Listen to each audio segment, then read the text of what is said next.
lesson કરી બોલ બેન જો વાંચી હું વાંચી ચોપડી તો બોલબેન પતિજી નવી લાવીએ સારું લેતા હે કા શું લખેલું કશું નહીં લખેલું હા એટલું બધું લખેલું જ છે અને તારે હાર જવાનું થેલો કોઈ નહીં લઈ આવતું હારે આપણે નવો થેલો લાવીએ પછી નિહાર જવું પડશે ને રોજ જઈને પછી કંપાસ લાવવાની પેન્સિલ લાવવાનું બધું જ લાવવાનું હોય ને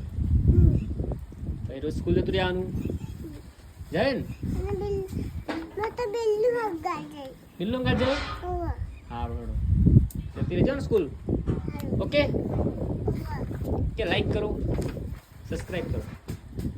કરો